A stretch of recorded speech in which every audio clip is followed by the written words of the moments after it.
I care about that company, okay? And I care about the Buchanans. I'm supposed to believe a word that comes out of your mouth. The man who scammed me into believing that he was dear old Uncle Jared and made me think that there was something between us before you started this whole stupid thing. There was something between us, Natalie, and there still is. Look, I get why you're angry, okay? Of course. But I know you still have feelings for me. Hello? We made it. What's going on here? Hi. Look, there's something I need all of you to hear. I need to tell you that... Let there be light. And now I can see my frozen brow. Don't you worry, the heat's going to be on in just a minute. Nigel got the generator going. Woo-hoo! Hey, here's to Nigel. Let's have a toast. I'll go crack the wine. Okay, wait, please. Jared has something he needs to tell you, and I think all of you need to hear it.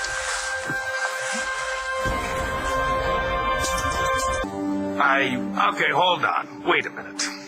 You two went before us. That means you didn't drive through the storm the way we did. Whatever it is, it can wait, all right?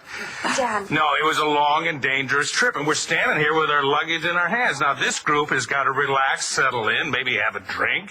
And, Nigel, I'm sure everybody's going to be hungry just a little bit. I'll go and get us all some appetizers and drinks. Hot chocolate for you, Matthew? Yeah, sure, I'll help. Come on, Lindsay, I'll show you your room. We'll be back. You could have told them. I missed the chance to see you squirm while you try to spin it. Try to make it sound like you scammed us for our own good. No. There's going to be no spin. I plan to own up to what I did and take what I've got coming to me. You're really going to do this? You're going to tell my family that you were lying to us about who you really are? I already did the hard part. Telling you it. I don't care what the rest of them think. I only care how you feel. I understand you may be burning some midnight oil, so I brought some snacks. And if there's nothing else, I shall go to the garage and get the supplies Matthew and I... You know what, Nigel? I'll do it.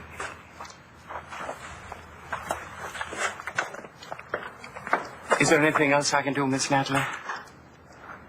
I think you've done enough. Is everything all right? No. No, it's not all right. I know, Nigel. What do you mean? I know that Jared's not a Buchanan, and that David Vickers is Grandpa's son. Just so not like you, Nigel. You to lie to us, to the family, especially about something so important. When I attempted to analyze it myself, tried to sort out why I would be reduced to such reprehensible behavior, I thought perhaps it was a combination of shock and grief over losing Mr. Buchanan and the sickening image of David Vickers swooping down on this family like a vulture. Well, I can't be too sure that Jared's not a vulture. True. However, Mr. Vickers was a known evil, and dare I say, Mr. Jared has not turned out to be the leech on the family that Mr. Vickers most certainly would have been. Well, I think the jury's still out on that. Nor can I imagine Mr. Vickers risking his neck to save Miss Jessica or anyone else. Granted, he gave up part of his liver for her, but as I recall, he was trying to extort money for it. Not surprising. Also, Mr. Vickers doesn't possess the business acumen and work ethic that Mr. Jared has already demonstrated and which your own father has praised. Hey, you've got a point. And then there's Mrs. Buchanan. Mr. Jared has become like a son to her. He brought her out of her grief like no one else could. It's true. In my own humble opinion, I believe Mr. Jared has turned out to be the kind of man Mr. Buchanan would have been proud to call his own son. Okay. Yeah, I think you're going a little too far on that. Jared's not a saint. Saint or not, I must admit I've grown rather fond of Jared. Buchanan, as has the rest of the family. And you. You saw the good in him before anyone else.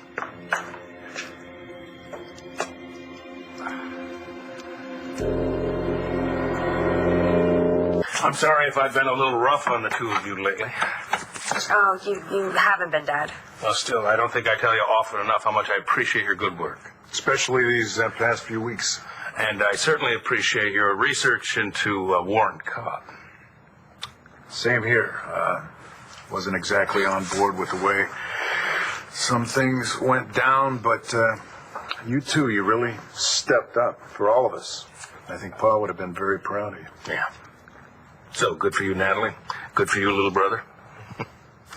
All right, Jared, the stage is yours. What is it you're going to tell us? Okay. Well, Look, first I'd like to say that it has been a real honor to be accepted as part of this family. It's something that I've never had, but it's all I've ever wanted. And these past few months, well, they've meant more to me than I could possibly tell you. But... You know what? No, Jared, I'm not going to let you do this. I'm not going to let you take this away from me. I'm going to be the one to tell them.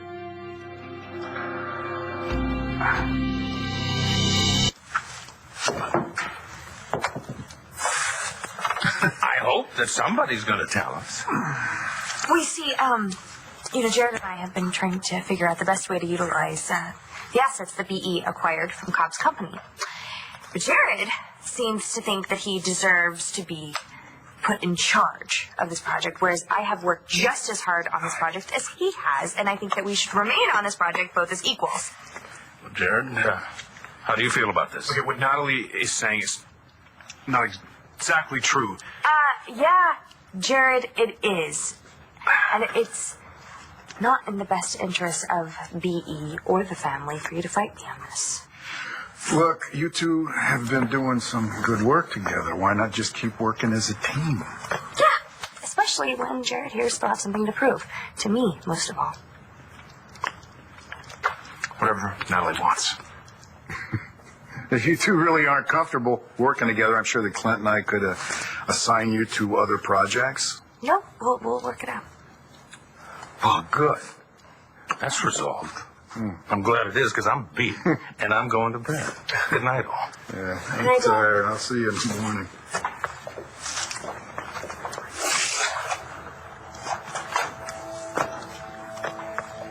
Thank you, Miss Natalie. Have a good sleep.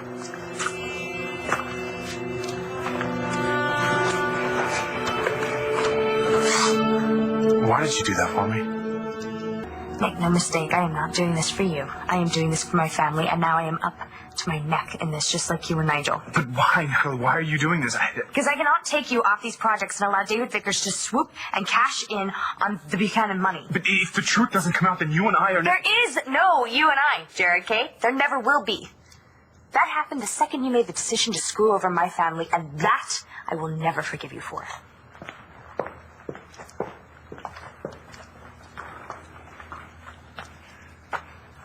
Why did you tell her the truth? Because I couldn't go on lying to her this way. I've fallen in love with her, Nigel. Now she hates me. But for now, you're still a Buchanan. Yeah. Still Buchanan. Just what I always wanted.